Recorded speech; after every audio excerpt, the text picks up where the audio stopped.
So this is an issue of the rat that came up, this is in the UK, it's in Europe, where the rat came up in through the toilet. The person was on the toilet and the rat appeared below them. A giant rat, I'm talking about. It wasn't small, was it?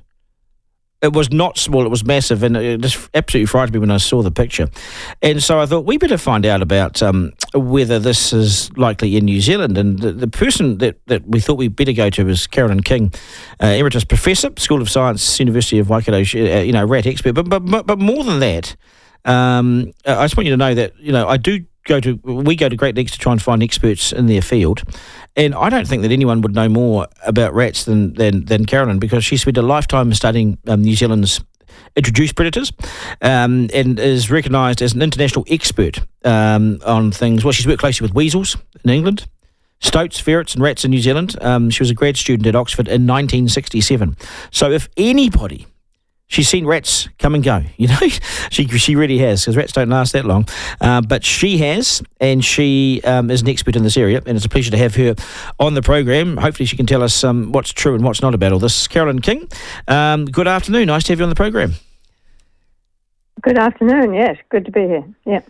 Yeah, and there's not much you probably don't know in this area. I'm completely naive, so I'm going to leave this to you. I'll throw a few sort of pointers your way. But do many rats come up, when I say the old rat up a drain pipe, but do rats enter people's houses through the toilet? Well, it has been done in England, and so people talk about that, but I wouldn't say it's common. I would think it's quite an exceptional thing, and I've never heard of it before. You asked about this. But if you want to know if it's possible, yeah, of course it is possible. There are two kinds of European rats in New Zealand. There's the ship rat, which is the second one to arrive in the middle of 1850s or so. It's a very good climber. It can climb up into the canopy and scramble all over the place, but it doesn't do very much on the ground. In contrast to the other, which is big, the Norway rat, it moves a lot around on the ground, but it's a bit too heavy to climb too much into the canopy. And it swims well. So if you're looking for an explanation of a rat that came up through the sewers, it would have to be a Norway rat, because they do live in the sewers. But it's a bit unusual, and I've never actually heard it before you mentioned it. And anyway, it didn't happen here. But they do have Norway rats there. We have them here. They're too big to climb trees, but they're very good swimmers. So if it's possible to happen, you need to be in a country that has Norway rats. We have Norway rats. I never actually saw this particular specimen, but from what you've told, it was almost certainly a Norway rat. Yeah, they're big, aren't they, the Norway rats? Yes. Oh, well, they can get up to 300, 400. A really big one that lives, let's say, in a tip or in the sewers, they can get up to 400 or 500 grams. Yeah, ship rats are much smaller, much more agile. Oh, so they're the size of your forearm, these Norway rats? Oh, well, it depends on whether you're counting the tail.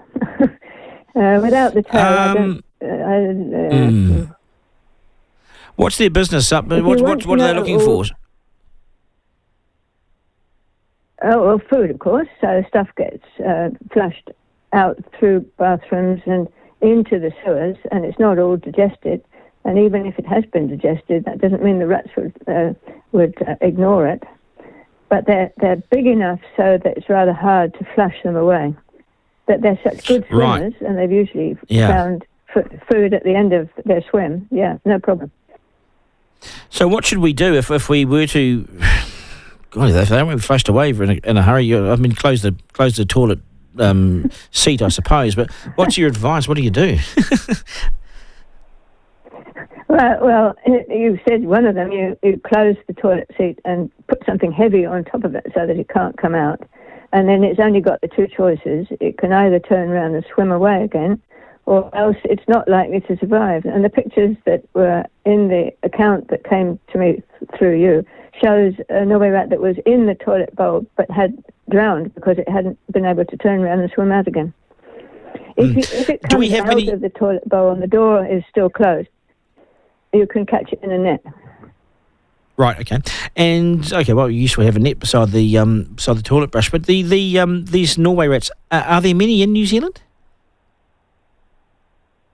yes, plenty. They were the first to arrive. It's very difficult to count them because you can't look at a particular area and count the number that are there and convert that into numbers per hectare around the country. But there are lots of them. That's all I can say. Yeah, well, they breed, don't they? They multiply. What's our biggest? While I've got you here, it's good to have such an expert here. What is our biggest pest in New Zealand right now? Well, the two rats, the ship rat that climbs around in the canopy and the Norway rat that trashes anything that's on the ground. People tend to think that stoats are the biggest problem, in part because they're very good at killing kiwi chicks. But actually, there are many fewer stoats than there are rats. If you could magically remove every rat in the country, of course, kiwi and other ground-dwelling birds would, and all the other things that live on the ground, like the invertebrates, would be very much better off. If you could just remove all the stoats and leave the rats behind, then the problem would not be anything like as bad. So what is there an estimate given for the number of rats in New Zealand? Do they sort of take a wild guess? Oh, tens of millions. Oh dear.